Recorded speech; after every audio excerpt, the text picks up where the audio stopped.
Going to be covering off the NHL Conference Final Preview, so please stay tuned. We're going to go through everything here. I'm Adam. As always, I'm joined with Junior. Junior, are you ready? Let's go. Okay, Junior, it is finally here. We are looking at the conference finals. Just some overall feelings about the tournament so far? Lots of upsets, some great hockey, a little bit of issues with the refereeing, but I guess that's come to be expected in any type of playoff format in any sport. So it is what it is, fans, and let's see what we got coming. You know, we got 4 teams vying for that Stanley Cup, and still the greatest trophy in all sports. So very excited to see who pushes through. There you go. What about you? Yeah, I'm loving it. You know, I didn't obviously the Leafs didn't do what we wanted them to do, and that's no surprise really at the end of the day. But you know, seeing Tampa Bay kind of making their way towards possibly trying to defend that title in the Stanley Cup is great. You know, looking at Vegas, which we both I think had going all the way to the final there, is also great. Not a big Habs fan, but, you know, you got to tip your hat to Price and everything that he's done. And the Islanders, that's the surprise team for me. I wouldn't have expected them to get this far. And, you know, it's exciting to see kind of this new team emerging and, you know, great goaltending. And it's been kind of you know, it's kind of been a Stanley Cup playoff run of goalies in that story. And I mean, this is typical of hockey because once a goalie gets hot, they can just close it up, right? So. Mm-hmm. Well, it's funny to see when you look at the NHL and they've been vying for balance. It's still the same teams that end up here every year, with a couple of exceptions. So not much balance, Gary. You got to figure it out. I don't think the salary cap's the issue. We mentioned that a couple times on our previous shows regarding cap and whatnot. Okay, let's take a look here. So our NHL picks. You want to break this down for us? Yeah, so first round, we did pretty good. You were 5 of 8. I was 6 of 8. Second round, not so much. You were 1 of 4. I was 2 of 4. And I thought you had the Avs going through, not the Knights. So remove that Avs, put the Vegas in there. So we still both have 1 cup contender left. So, I mean, still not bad. 8 of 12. You were 6 of 12. Still pretty good. Yeah, you know what it was? It was my original on our original preview of the playoffs. I had Vegas, but then it was last round, I think, where I kind of made some modifications based on Avs play. I thought they were going to be a little bit better come this round, but then, you know, Vegas just turned it right on. So yeah. All right. You want to? There's a lot to digest here, Junior. Yeah, lots of information here. So. How did the Vegas Golden Knights get here? Well, they had the Wild in the first round. I think they had a bit of a case of playing with their food. That went to 7. And then it was a difference maker here was when they rested Fleury. Gave him some time to kind of get his feet underneath him. And then, as you can see, he just turned it on for the rest of the series against the Avalanche. Poor Nate McKinnon over there is not happy. So, Avs fans, you better hope that team can either start winning something or he's going to be, you know, see you later. Yeah. So with them, you got Marchessault and Pietrangelo and Carlson kind of running everything there. And obviously Marc-Andre Fleury is kind of leading every goaltender category. I think Robin Leonard got in there for 1 game, but that was that blowout of 7-1. But I think Vegas fans have to give him a pat on the back and thank him a lot for taking that beat down, because after that, you know, Fleury had that rest he needed and did what he had to do to get these guys into the conference finals. Yeah. Standouts. We know what the Montreal and Quebec goalies can do for a team, right? Yeah, exactly. So, I mean, obviously up to this point, the standout for me has probably been the play of Vegas's 3D pairings. Pietrangelo and Martinez have been kind of the power play quarterbacks. They've obviously tied for the most power play points on the team. But, you know, they don't get to the box that often. They're not a team that draws or gives up a lot of penalties. But you can see that they're probably rolling 3 out of their 4 lines right now, which is pretty good come this time. I mean, obviously you're going to be an elite team if you're going to be running your four lines, but not many teams are. So they're running 3 of their 4 lines pretty strong right now. So, you know, they got here because of that hard work. They got guys that like to throw the body. They're a physical team. They don't take stupid penalties. You know, outside of Ryan Reeves, every once in a while has a bit of a hiccup, but you know they're solid down the little. Everyone's very responsible of their pairings. They don't leave people to hang or out to dry. And they play strong in front of Fleury. So, this is going to be a tough team come this round for sure. You got the fans coming out here from Swingers. Yeah. Double down. Yeah, they're looking really good. Fleury is just, again, it always comes back to these Quebec goaltending. These guys just breed goaltenders up there, and if he it's not the first time he's done it either, right? Like he's done this before several times. Absolutely, and he's done this for Team Canada and so on. And these guys are just elite at what they do, and they can really win a series here. Okay, let's move along here. So then we got the tale of the other French goalie. Les Habitants. So how'd they get here? They beat the Leafs in 7 when they were down 3-1. I don't even want to talk about it. That's why I'm wearing a Suns hat. I can't even put that Leaf hat on right now, honestly. It's tough. But, hey, at the end of the day, bad teams can go on streaks. Not saying that the Habs. Why can't the Leafs do that? Yeah, because the Leafs don't have it in them. So they went from a tough series to a series where they just absolutely blew the barn doors off of Winnipeg. But I think that might have been expected because, again, Winnipeg was one of those teams that they shut down McDavid and the Oilers didn't have anything to answer for. It doesn't necessarily mean that they're, a top 2 team in the conference. But nonetheless, they blew the barn doors off on them. The scoring has been kind of scattered. You got 4 guys that are tied for the team lead in goals with 4. Eric Stahl's leading in assists. I never would have thought that would happen. But you've got Toffoli and Anderson and Danault who've kind of been real stalwarts. They're strong down the middle with Suzuki, Danault, Kotkaniemi, and Armia. Armia was a thorn in the side of the Leafs and continued that in the second round. And I'm certain the refs are that player to be named later that are just helping them out right now. They tend to in Seattle they call it the 12th man, right? They got the refs as the 12th man over here. Yeah, so he's like the 7th man on the ice for them. Not to say that other teams don't get calls or don't have calls put against them, but Montreal's kind of scathed their way through these playoffs where the refs are allowing them to be physical, but not the other teams to be physical. So don't really know what's going on with there, but they're coming up against a team that likes to hit.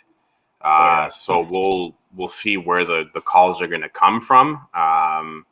But obviously this team's centered by Carey Price. The guy's got a sub-2 goals against, 935 save percentage. I mean, crazy. He is the reason they are where they are right now. And there isn't anyone on that team that stands out in terms of he's been carrying the offensive load and they've been just scoring a ton of goals. And well distributed. Yeah, they have some talent up there. Caulfield, that super rookie, has been looking really nice. He's got great speed. He breaks down that forecheck. The dump and chase works really well with him. But, I mean, outside that, there's just a mix of lunch pail guys. Nothing wrong with that. No, but not your prototypical Montreal team from the past either, right? There's a few skill guys, but not like elite skill guys. But they've got some youth and some speed, and they are prone to make mistakes, but they've got three D-men in Chariot, Weber, and Edmondson, who are very, very physical. Yeah. They tend to get away with a lot of stuff. So I think if Montreal is going to continue to move forward, the refs are going to continue to have to let those guys do what they're doing. The cross checks in the face, the slash in the back of the knee, knee on knee hits, whatever all it is. Board stuff, right? They need to keep doing that if they're going to continue to be successful here. But again, everything is centered on Carey Price. If he plays well, he can win a series, and he's won 2 for them so far. So I'm curious to know if this is going to be a low-scoring series because of the goaltending, the elite goaltending on both sides. Yeah. It's going to be interesting to see how that pans out, and I think the tone's going to be set in the first couple of games. For sure. First two games, game, you're going to know. You're going to know what the series is going to look like, I think. Yeah. All right, and then over to the Tampa Bay Lightning here. Yeah. So they got here by dispatching the Panthers in 6 in the first round. In the second round, they dispatched the Canes in 5. So it seems like they're coming into form. Yeah. This team is $18 million over the cap, so I'm not really certain how they're even able to put these guys on the ice, but they are. Kucherov's been amazing.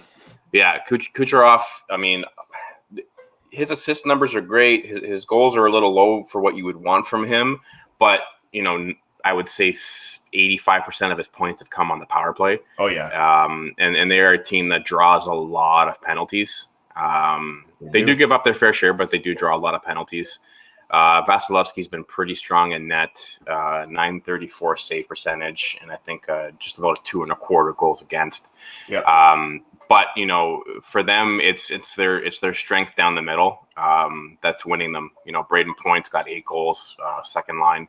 They've kind of switched these lines around, but when you've got Stamkos, Johnson, Point, Gord, I mean, with some decent wingers on them, and then obviously you've got Hedman in the back, who's probably one of the top defensemen in the league, and then the Sergachev, who they got from Montreal, I believe, on that third pairing is pretty strong as well. So I think if Vasilevsky continues to do what he's doing, and yes, there he is.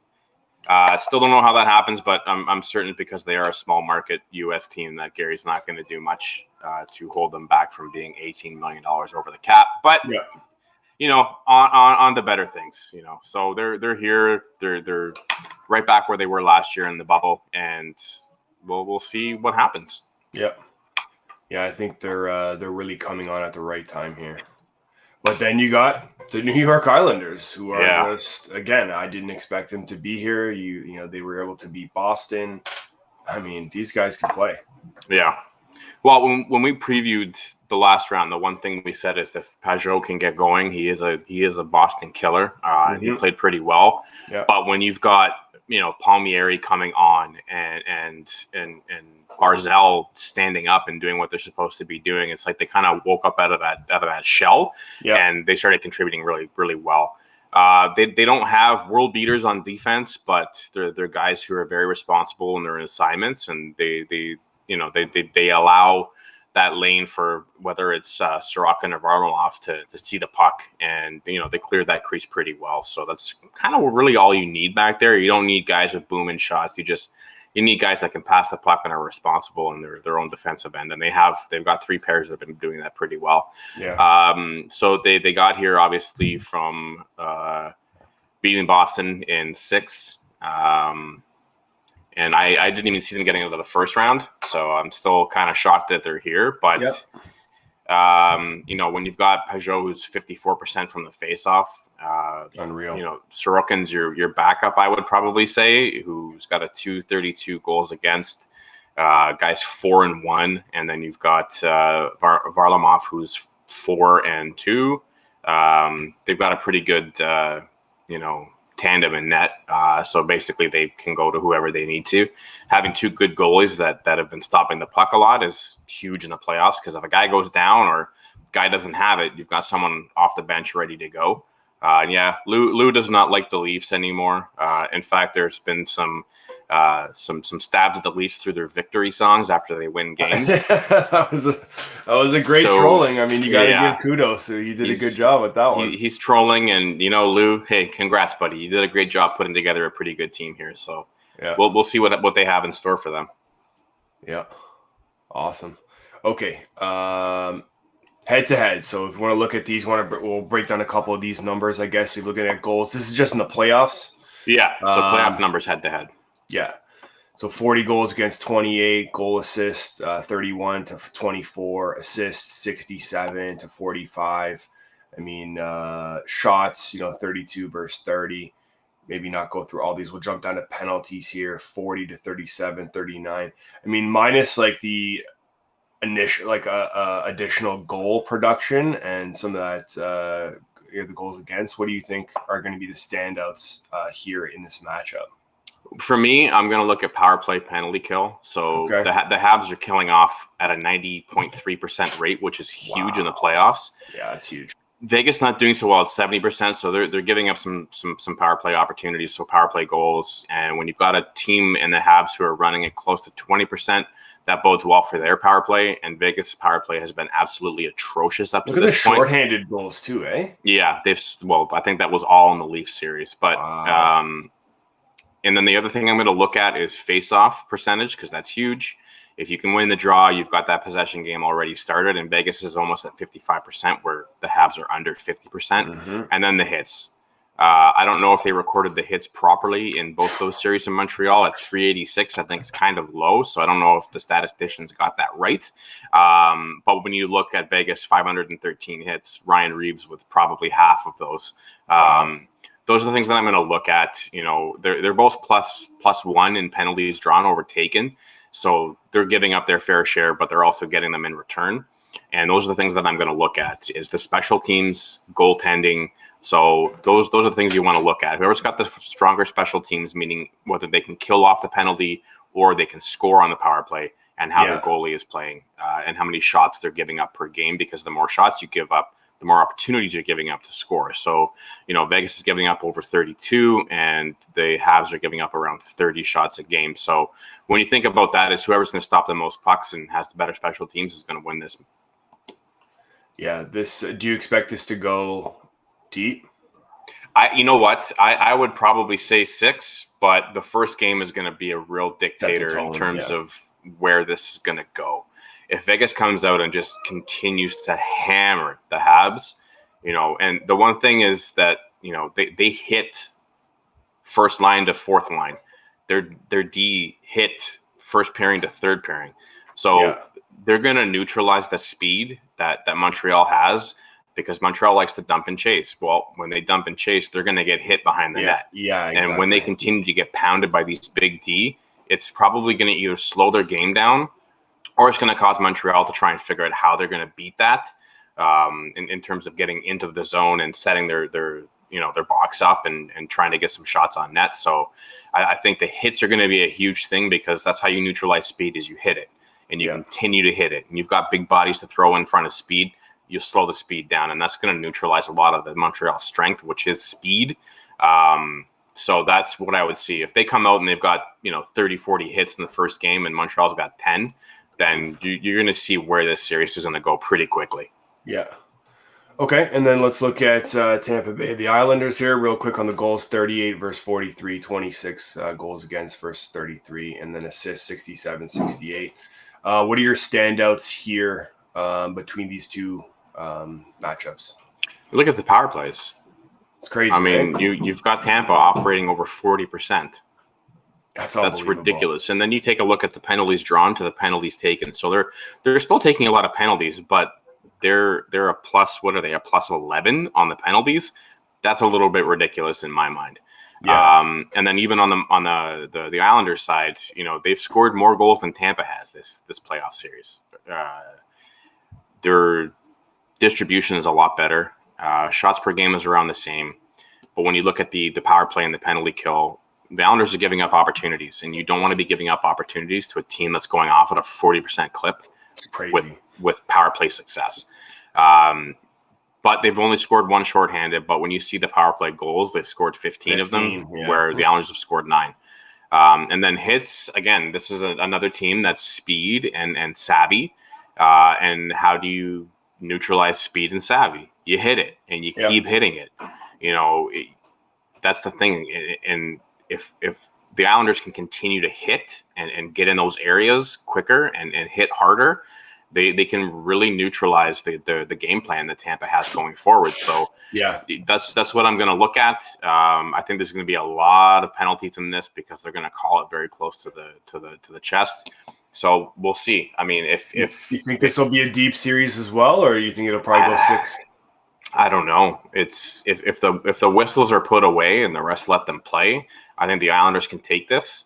Wow. But if they call this and there's a heavy whistle game, Tampa Bay's power play is just too strong for the Islanders. I mean, you give up a couple early power plays in the first period, and they score on both of them, the game's over. In the bag. Yeah, game's in the bag, and then you have that momentum going into the following games, right? Yeah, exactly. So those are things to look at. All right, so we have our picks here. We're both picking the same Stanley Cup final. Yeah. For me, I think that the size and the strength of Vegas, they're just going to hammer the Habs. I think they're going to be low-scoring games. It's going to be a battle of goaltenders. So Yeah, I don't think you're not going to see 6-5 games or anything crazy like that. I think they're going to be low-scoring affairs. Probably, goal totals under 5 each game. I would look at. But I do like Vegas just because of the size and just the experience they have because they've been to the Cup final before. Now, I mean, you can look at Montreal and revisit 1993 with Patrick Roy in net, where they just had this miraculous run because Patrick Roy was playing out of his mind. I think the team in front of Patrick Roy in 1993 was a bit different than the team that's playing in front of Carey Price right now in terms of firepower. So I just don't think the Habs are going to have enough goal scoring to compete with them. And then for me, why'd you have to bring up 93, man? Yeah, why'd you have to do it, Junior? I know that's another Leafs memory. You just hurt me, man. Hey, Gretzky high stick, it's a different story, right? Marty McSorley with the crooked friggin' stick. Yeah, him too. Whoever it was. That would have been a 1993 Leafs Habs Stanley Cup final. That would have been epic. But it doesn't matter because the Leafs haven't beat the Habs since 1967 in the playoffs. So oh my God. Probably still wouldn't have happened in Leafland. Anyway, and then I'm going with Tampa. I just think the whistles are going to be out in force. I agree. I think Gary wants that team to come through. He wants the Cup to stay below the borders. So, I mean, it's good for a small team market too. I mean, Vegas is going to have that fan base now. They've been there before. Oh, they do. They're solid. That's a solid team. Yeah, I think the whistle will be out in that. I like that Stanley Cup matchup. I don't really think you can go wrong here, to be honest. Whoever goes through, I think it's going to be good. Yeah, solid hockey. For sure. Like I think they're going to be exciting games, but I certainly would want a more physical game. Vegas will give that to you, but you can get in the Stanley Cup, and if obviously the whistles are out again, then that's going to hurt Vegas. So yeah, exactly. I mean, we'll see, but still looks to be a nice setup in terms of the Final Four. It should have been different. Tell us, guys. Did you have these 4 teams? Let us know in the comments. Who are you liking? Here? Yeah. Are there more upsets in the cards? If there are, let us know who you got. And then we'll probably come back and for the Stanley Cup final, and we'll preview that in the next week or so. But we still got a couple of good series here to check out. Absolutely, yeah. And guys, the easiest thing, if you're watching this, the easiest thing to grow our channel and continue to motivate us to put out as much content as possible for you is just to drop a like. Drop a like, hit that like button. Let us know what you think in the comments, and hit the subscribe to our channel. We'd love to have you a part of our team. For sure. We certainly enjoy doing these. I know Junior enjoys it. I enjoy it, and we like to immensely. We like to share that with you guys. So let us know how you feel. We want to know your thoughts and comments below. So Junior, is that a wrap? Do you have any final thoughts? That's a wrap for me. I mean, I can go on about the Leafs and how they blew it, but that zebra's dead. So it's over. Don't need to talk about it anymore. We'll let it live or die until September, October when they come back. So look, that's awesome, guys. We thank you for joining us today. Offside and Out of Bounds. Please subscribe, like, comment below. I want to thank you. We're going to sign off here for our NHL Final Conference Preview. Again, I'm Adam. I'm Junior. See you real soon.